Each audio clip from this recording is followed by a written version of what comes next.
दोस्तों 31 दिसंबर 2003 का दिन था। जर्मनी का एक सीधा साधा कार सेल्समैन खलीद अल मसरी एक बस में सफर कर रहा था। सिर्फ 5 दिन की छुट्टी गुजारना चाहता था, लेकिन वो मंजिल तक कभी न पहुंच सका। बस से उतरते ही कुछ नकाबपोश लोग उसे जबरदस्ती उठाकर एक नामालूमी हवाई जहाज में डाल देते हैं। उसे पीटा जाता है, नंगा किया जाता है और उसके जिस्म में जबरदस्ती एक बेहोशी की दवा घुसा दी जाती है। हर लम्हा तस्वीरें ली जा रही होती हैं और वो समझ ही नहीं पाता कि उसका कसूर क्या है। 8 घंटे बाद जब उसे होश आता है तो वो अफगानिस्तान के एक अंडरग्राउंड कैद खाने में बंद होता है। बिल्कुल अंधेरा, ऐसा अंधेरा जिसमें इंसान अपनी आंखों पर हाथ रख दे तो फिर भी फर्क महसूस नहीं कर सकता, लेकिन महसूस करता है तो सिर्फ ठंड, लोहे की जंजीरें और खौफनाक दर्द। उसे सिर्फ 500 कैलोरीज का खाना दिया जाता। आहिस्ता आहिस्ता उसके दांत हिलने लगे, बाल जड़ने लगे। उसे रोज दीवार के साथ जोर से पटक कर मारा जाता। जब उसके सब्र की इंतहा न रही तो उसने भूख हड़ताल शुरू की, लेकिन वो जबरदस्ती नाक के रास्ते पाइप डालकर उसके अंदर पानी डालते ताकि वो जिंदा रह सके। मगर सबसे हैरत अंगेज बात यह है कि सीआईए को जल्द ही पता चल गया था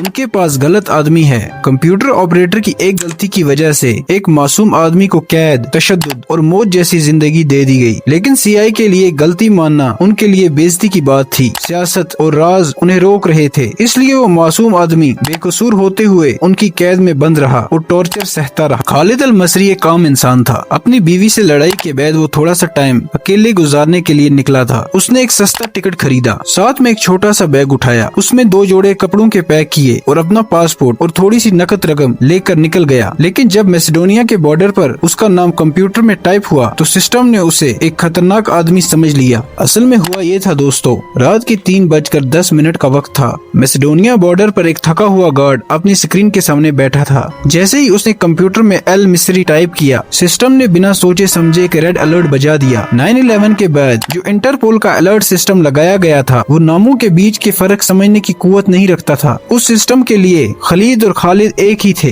अरबिक नाम खलीद अल मिस्री, लिखने में छोटी सी गलती हो गई, एक नाम दूसरे नाम से मिलता जुलता समझ लिया गया। गार्ड ने सिर्फ डेटाबेस के हवाले से देखा और उस बेकसूर आदमी पर शक का दाग लग गया। कंप्यूटर ने फर्क नहीं समझा और बॉर्डर पर तैनात गार्ड को लगा ये वो खालिद है जो 9/11 में शामिल था। उससे पहले मैसेडोनिया के एक गंदे कमरे में रखा गया। एक छोटा सा कमरा, एक चरागा और कोई खिड़की नहीं। हर रोज वो एक ही सवाल करते, तुम कहाँ गए थे, क्यों गए थे और किसने भेजा? और हर रोज उन्हें एक ही जवाब मिलता, लेकिन किसी को सुनने में दिलचस्पी ही नहीं थी। कुछ दिन बाद 3 अजनबी लोग आए। वो अंग्रेजी लहजे में बात करते। उसके बच्चों के नाम, उसकी शादी, उसके काम का पूरा रिकॉर्ड उनके पास मौजूद था। उन्होंने एक धुंधली तस्वीर दिखाई और कहा, ये तुम हो अफगानिस्तान में। खलीद घबरा गया। वो कभी भी अफगानिस्तान नहीं गया था, लेकिन उनको सच या झूठ से कोई मतलब नहीं था, ना ही उनको फर्क पड़ता था। उनको सिर्फ शक को हकीकत बनाना था। वहाँ से उसे एक हवाई अड्डे पर ले जाया गया। एक सफेद हवाई जहाज बिना किसी निशान के। कुछ नकाबपोश लोग वहाँ पहले से मौजूद थे। उन्होंने खलीद को लातों से मारना शुरू किया और पूरी तरह से ताकत का इजहार करते हुए उसे नंगा करके तस्वीरें खींची गई। ये सब इंसानियत से बाहर था। और जब जहाज ने उड़ान भरी, एक आदमी ने उसे कान के बिल्कुल पास आके कहा, अब तुम अमेरिका के कब्जे में हो, हम जो चाहें तुम्हारे साथ कर सकते हैं। You are under American custody. We can do whatever we want. Afghanistan के कैद खाने का नाम सॉल्ट पिट था, जिसे सीआईए कोबाल्ट के नाम से चला रही थी। अंधेरा, सर्द हवा, जंजीरें और दर्द। एक 6 फुट का कमरा, बिना रोशनी, बिना आवाज, सिर्फ तन्हाई। उसे सिर्फ एक बाल्टी दी गई और एक जंजीर, जिससे ज्यादा हिल नहीं सकता था। अंधेरा इतना था कि रात दिन का पता ही नहीं चलता था।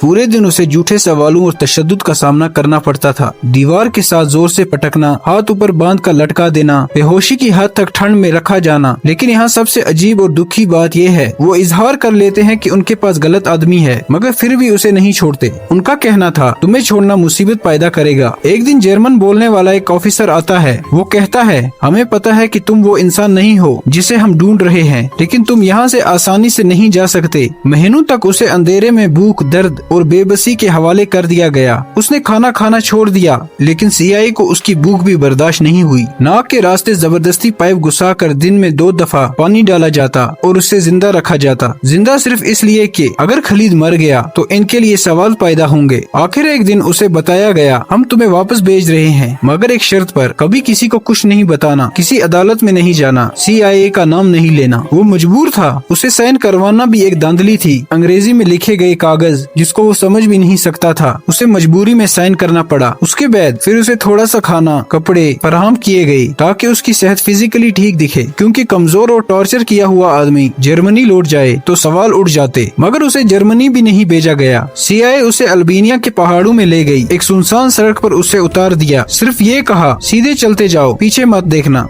एक मासूम आदमी, 5 महीने का अजाब, और फिर एक सुनसान रोड पर अकेले छोड़ दिया गया। कुछ वक्त बाद अल्मीनियन अफसर उसे रोक लेते हैं। उनको उसकी बात झूठी लगती है, लेकिन बाद में पता चल जाता है वो वाकई जर्मनी का एक गुमशुदा शहरी है। Confirmed, he's from Germany and was reported missing. जब वो फ्रैंकफर्ट लौट कर अपने घर पहुंचता है तो घर खाली होता है। बीवी बच्चे सब चले गए थे। 5 महीने तक कोई पता नहीं था। बीवी ने सोचा कि शायद उसका शोहर उन्हें छोड़कर चला गया। उसकी बीवी ने घर बेच दिया और उसके साथ सारा सामान भी। उनकी जिंदगी बिखर गई थी। कुछ हफ्ते बाद जब वो मिले, बच्चे उसे पहचान तक नहीं रहे थे। सबसे छोटा बेटा उसे देखकर अपनी माँ के पीछे छुप गया। बेटी ने पूछा, पापा आप कहाँ थे? और वो जवाब नहीं दे सकता था। 1 साल बाद उसकी कहानी अखबारों में छपी। फिर दुनिया भर में एक खबर फैलने लगी। उसने अदालत में CIA पर मुकदमा किया, लेकिन अमेरिका ने कोई जवाब नहीं दिया। जब उसने कोर्ट में अर्जी डाली तो अमेरिका का जवाब ये था कि हम इस बात को तस्लीम भी नहीं कर सकते, क्योंकि तस्लीम करना भी राज फाश करने के बराबर होगा। न उन्होंने माफी मांगी, न जिम्मेदारी ली और न सच बोला। लेकिन खालिद अल मसरी को जिंदगी भर के दर्द, जख्म और सपनों में अंधेरा देकर छोड़ दिया गया। वो भले ही सेहतमंद और फिजिकली ठीक हो गया था, लेकिन वो जहनी और मेंटली तौर पर अभी भी उस दर्द से बाहर नहीं निकला था। जर्मनी के कोर्ट में उसे 23 बार टॉर्चर करने की रिपोर्ट सामने आई और फिर मैसेडोनियन गवर्नमेंट ने खलीद को 60,000 यूरोज दिए। I order 60,000 euros as compensation for Khalid al-Masri. ये थी आज की वीडियो। अगर वीडियो पसंद आई हो, कमेंट में अपनी राय जरूर देना। अपना बहुत ख्याल रखें। अल्लाह हाफिज।